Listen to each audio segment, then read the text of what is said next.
Well, I suppose we've got a few new faces and a few old ones back. How did Tommy react to the news he was going to be part of the squad again? Well, it's sort of been on the cards for a while now. I think we spoke about this in September. I think we had the scenario where he got in contact, and I went over there and met him. And to be honest, he would have been in the last couple of squads if it hadn't been for injury. So I think we sort of all spoke about this, and it was sort of expected. So listen, really pleased he's back in the squad. I wake up in the morning, I see the press, and the first thing people talk about is Tommy again, and it's like every window it's just Tommy or Winston, and I sit here and I think, we have 22 other players in the squad who have been fantastic for us. Mikey McGlinchey's back in the squad. People don't talk about these players. Last time Mikey played for us against USA and Mexico, he was outstanding against two of the top teams in the world, and against some of the best players in the world, Michael Bradley and Kleiston and all these against USA, and he was outstanding, and he's back in the squad. I'm so pleased he's back in the squad after his injury. So look, I see the thing about Tommy, and I sometimes I think the public would be bored of hearing about Tommy all the time when we have a really, really good squad of players, and a lot of players that don't probably get as much recognition as they deserve. Another player everyone's talking about, Costa. Have you spoken to him, and what were your reasons for leaving him out? I have spoken to Costa. He's a good man. He's a great character. On his day, he's a top player. For me, I have to watch all our games and analyse all our games, and then I have to make a decision. And I always make a decision based upon the best interest of the team. And the reasons why are between me and Costa. He's still very much an important player for us. He's still very much in my thinking, but it's a chance for someone else to come in and see what they can do. So with Dane and Jai, how did that all come about, and how long have you been looking at those two? I don't know the specific amount of time. We've been keeping an eye on Jai for a lot longer. We have our technical meetings every Monday, and we sort of analyse all the players all over the world that are sort of in our squad. Jai is at the beginning he was sort of on the bench and coming off the bench, and actually he was getting minutes and playing games during our windows when Marco would be with us and Jai would play. So recently he's getting a lot more time. He's playing really, really well. He's an exciting player. How good is it to be stood here with another couple of really, really good players in the squad, considering where we were a couple of years ago. I spoke to Jai a while ago and informed him that I was considering him, and there was a strong chance of him coming in. Really, I've said for a while now we don't have many opportunities to look at players, and this is not now we're looking to see. He's got a chance because he deserves it. He's a good player playing at a good level at a good club. So I'm really pleased he's coming in.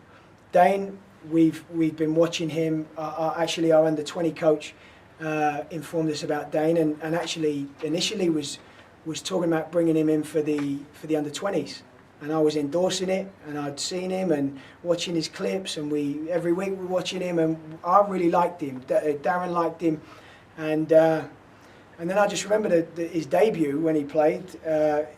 Within 20-30 minutes of the game, I was sold. He's a player. He's a really, really good player. He's athletically, he's really strong, technically strong. But what sort of impressed me was his sort of attitude and his mentality for a young kid. He was brave, confident on the ball, and exciting. He likes to get forward, and he's had a few more games with the first team. He scored a goal. He's done really, really well. So it's a position that in our team that we still need strengthening. That right back and even left back. There's still positions that I'm still waiting to be really convinced there. But one thing I can say, I think in my time here, I've mentioned some young players, a handful of young players, and I'll put my neck on the line for them because I believe there's some really good young players. Clayton Lewis and Declan Wynn and these guys, and some young kids here. I believe in these players, and for me, Dane's one of those. I remember I called my team manager up 30 minutes into the game and said, we need to get him with the All Whites quick. And we've just worked really hard. I went over there in the week to go and visit his family, and he's got a really nice family. His agent's a good guy, and he's just a good kid, you know. So looking forward to him coming on board. Have you selected him and his brother also to stop other nations selecting them first? Well, I think no. The first answer is no, because as of today, both of them are good enough to get in our team. So this is not let's get. I think probably you would pose that question more to Dane. And I can tell you right now, as of today, Dane, as of today, is for me, he can come in and if he does well and he does what I think he can do, he's with us, like playing first team football. That's how highly I rate him. So so the answer is no, but obviously, you know, I think it speaks. I don't think we could have done this a couple of years ago. I don't think we could have convinced a couple of players to come and play for us 2.5 years ago, when we didn't have games and it, you know, just the whole landscape was different. Maybe we could, but I don't think it would have been a lot harder. So I think it's a lot of credit to what the team's done, what the players have done, the results they've put in, you know, qualifying for all these things now, the organisation, you know, the amount of money now they're putting into the programme and the games we have out there. It's all testament to all the hard work people are putting in. That now we've got a couple of players that have chosen to come to play for New Zealand rather than Australia. I think it's huge. It really is huge, and I think you know, both of them are really, really promising players, and Dane especially being a young, you know, 17-year-old. I mean, what a prospect for the future as well. Because I read a comment on the way over here, you know, questioning the selections, but as you said, you wouldn't bring players in that won't add to the squad. Yeah, look, I think if we were to go back when I first came here, I think I had a presentation over in that building there. And if anyone was to go back and look at that, and literally to the months, to the dates about everything that we said we were going to do in terms of looking at players, when we were going to cut it off, you know, we wanted our best players available this year, leading into the final part. Everyone knew us, you know, everything we were trying to do and what we wanted to do and the culture, all these sort of things, and we've done everything that we said we were going to do. And we're in this position now. I will not at all bring a player in just to try him out. I'm telling you now, like, listen, I'll put my neck on the line for the players that I'm bringing in, because I'll put my neck on the line, and if they're no good, you can chop my neck off afterwards. Literally, that's how I see these players. That's how I see Dane, 100%. You know, I think with you know, with players like Declan Wynne, the other young lads that have come in and done well, they're not only are they technically good enough, but they've also got something about them in terms of their personality, and I think that's something that I've seen in certainly in the debut from Dane, and I've seen it in Jai, but obviously with Dane being a younger kid, I've seen enough, and before people say, oh, he's only selected him on 20 minutes, no, we were watching him for a while, and I think when you see a player that's got something, you know. So was it an easy decision for them, and what was the family's response like when you were over there in Brizzy? I listen, really, really good family, obviously very proud, and rightly so. I think as the family, they've got another younger brother who's playing, probably a little bit too young to bring in our squad, a bit too young. But they, yeah, just listen, it's a great moment for them. I think they've had a really big year, the family, you know, Jai, you know, doing really well now. I think he's just earned another contract with Melbourne, which is great news. And Dane obviously making his debut, doing incredibly well, wanted by both national teams. You know, it's like it's big for the family. So, but I think also it's really big for us. You know, we don't have a big squad, and we've now got even more competition, but with quality. We're in a really good place. Anthony, you've named 10 defenders in this squad. Yes. I guess the squad in football is always going to be defence heavy, but was there a particular reason for naming so many defenders? Well, we you know, predominantly we play with a back five, so there's your 10.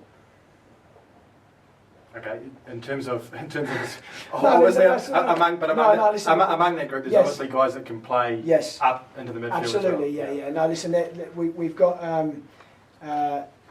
you know, there's players within that 10 that can play in the midfield and could play, you know, slightly higher. So I think what I've tried to look at in the squad is It's not always as straightforward as people think. People think you just pick the best, go and pick a group of players that you think are just good players. It's not that. We're picking the best 23 together, and that can adapt to a couple of different systems that we're going to use within, should we need to. So there's definitely players in that 10 that can play an attacking role. I mean, Demi is now over in Greece playing holding midfielder, and he scored the other week. And he played there last year. So it's like, there's players. We're still trying to tweak the team and figure out the strongest lineup for us. Because you have to remember, we haven't been able to get a consistent run with our group since the Nations Cup. So, but as I say, we're in a really strong position in terms of what we have at the back. We've got some of our best players now at the back. I think it's important to understand that the amount of quality centre backs we have, it's very difficult to play with the back four because you're leaving some of your best players on the bench. So that's really why. How much persuasion did it take to get Winston to come back for these games? None at all. None at all. Literally had a conversation with him probably, maybe a month ago, and really positive conversation, excited about Russia, talking about Fiji. I literally did not have to ask a question about commitment. So, and look, it's like the thing with Dane and Jai, it's like, what a difference we're the position we're in now in terms of where we were. So, listen, we're in a healthy spot. Winston's committed. And just back on Tommy, I know you've talked about him a lot, we've talked about him a lot. How confident are you that he's completely reformed after all his back and forward the last couple of years, the way he's mucked you around? Look, how confident are you that he's completely reformed character and is going to really be loyal to the jersey? Mike, time will tell, but let me tell you this. That's why when I wake up this morning I see a big headline with Tommy on there, and whoever writes that this is like a new thing that Tommy's now back in and I've changed. We dealt with this back in September, and every window since then we talked about Tommy. So this was not new news. I think there's it's not black and white. There's other players who haven't featured for us that have done things as well and not played in a window because they might have wanted to play for their club or whatever reasons, and no one says anything. Yet Tommy gets so much attention, and I know if Tommy had done some of the things other players have, they'd get crucified. My point is, I don't understand why Tommy just gets it all the time, and we wake up this morning and I just think that people would get really, really bored of hearing about Tommy all the time, and when we have a group of players that are coming, like I mentioned about Michael McGlinchey, no one talks about that. Well, he's been injured, that's why. But he hasn't played for us since October. But no one talks about his performances against USA or Mexico. Do you remember them? Oh, we did. He was outstanding. But that was the last time he played for us. But these things should be in there rather than Tommy every time. I think that's just the easy thing. We just talk about Tommy. Very good. Any more questions, guys? No more on Tommy? Yeah. Winston maybe? Well, okay.